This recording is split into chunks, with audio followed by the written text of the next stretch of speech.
उसके बाद है आपके पास लेक्चर नंबर 36 जिसका टॉपिक है length of a plane curve. छोटा सा टॉपिक है, एक ही पेज पे ही मेरा आ गया। तो आर्क लेंथ क्या होती है? The function that are continuous on a given interval are called smooth functions. ऐसे फंक्शंस जो कॉन्टिन्यूस होते हैं उन्हें हम कहते हैं स्मूथ फंक्शंस, और उनके जो ग्राफ होंगे उनको हम स्मूथ कर्व्स कहेंगे। जनरल जो लेंथ का फॉर्मूला होता है ना, उसमें क्या होता है कि एक्स के जो कंपोनेंट्स होते हैं उनका डेल्टा यानी x2 माइनस x1 उसका square plus y2 minus y1 यानी डेल्टा y का स्क्वायर। लेकिन फंक्शंस के अंदर जो लेंथ होती है उसका फॉर्मूला इस तरह का होता है 1 प्लस एफ डैश एक्स का स्क्वायर साथ में डेल्टा एक्स, और अगर हम इसके साथ सिग्मा और लिमिट अप्लाई कर दें तो वो इंटीग्रल बन जाएगा इंटीग्रल a से b 1 plus f dash x का स्क्वायर साथ में dx। एफ डैश का मतलब है डेरिवेटिव, तो हम उसको डैश भी लिख सकते हैं और हम डेरिवेटिव की जगह dy बाई dx का स्क्वायर dx भी लिख सकते हैं। Next lecture number 37 area of a surface of revolution. Surface generated by polygonal path is made of parts each of which is a frustum of a cone। अब यहाँ पे देखें जी frustum क्या होता है। A frustum of a cone is solid that you get if you chop off the pointed top of a cone। यानी cone इस shape की होती है ना, अगर आप इसका ऊपर से ये टिप हटा दें, ठीक है, ये इसकी जो पॉइंटेड टॉप है ये कट कर दें, यहाँ से हटा दें, तो नीचे इस तरह की शेप बच जाएगी। ठीक है, ये आप ये वाली जो ऊपर इसकी आ रही है ना ये हटा दें यहाँ से, तो नीचे आ जाती है इस तरह की शेप। और जब आपने इसका एरिया फाइंड करना होता है ना, तो हम कहते हैं कि इसके सेंटर से एक साइड पे डिस्टेंस r1 है और दूसरे सर्कल का जो है वो r2 हो जाएगा। तो r1 जो है वो फंक्शन एक्स के माइनस 1, ठीक है, उसको एक फंक्शन का नाम दे दें, r2 को दूसरे फंक्शन का नाम दे दें।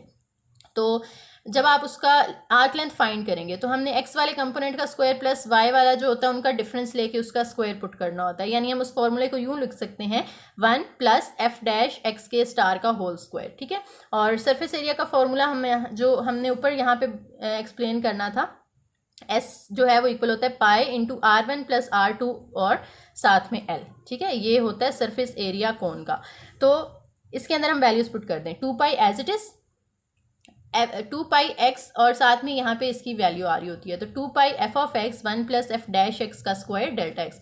इसके साथ अगर आप सिग्मा और लिमिट लगा दें तो ये यहाँ पे बन जाएगा a से b तक लिमिट्स आ जाएंगी 2 pi f of x under root 1 plus f dash x का स्क्वायर डी एक्स।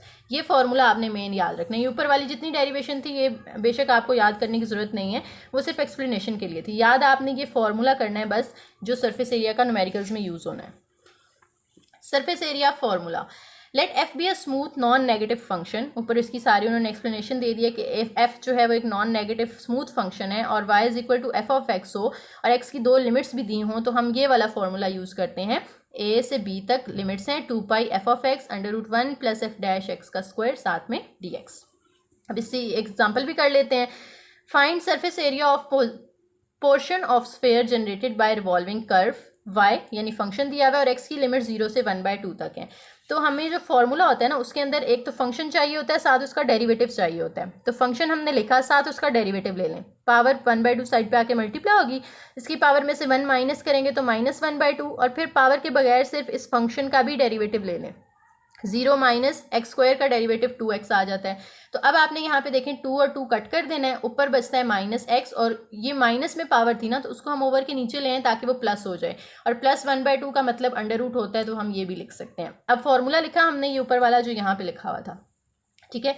फॉर्मूले के अंदर आपने a और b की जगह लिमिट्स पुट की, ये x वाली, साथ में 2 पाई एफ ऑफ एक्स की जगह हमने ये वाला फॉर्मूला पुट किया, अंडर रूट के अंदर 1 प्लस एफ डैश एक्स की जगह ये पुट कर दें, उसका स्क्वायर साथ में dx। अब यहाँ पे आपने क्या करना है, पहले तो स्क्वायर ओपन कर लेना है। 2 पाई कॉन्स्टेंट हमने बाहर निकाल लिया, ये एज इट इज़, 1 भी एज इट इज़, एक्स का स्क्वायर लेंगे तो एक्स स्क्वायर बचेगा, अंडर रूट स्क्वायर के साथ कैंसिल हो जाएगा तो 1 माइनस एक्स स्क्वायर आ गया। अब इनका एलसीएम ले लें, 1 minus x square plus x square से कैंसिल, 1 ओवर और ये under root 1 minus x square बचा। अब ये और ये भी आपस में कैंसिल हो जाएंगे, तो सिर्फ हमारे पास क्या रह गया 1, और 1 का अंडर रूट लें तो 1 ही आता है।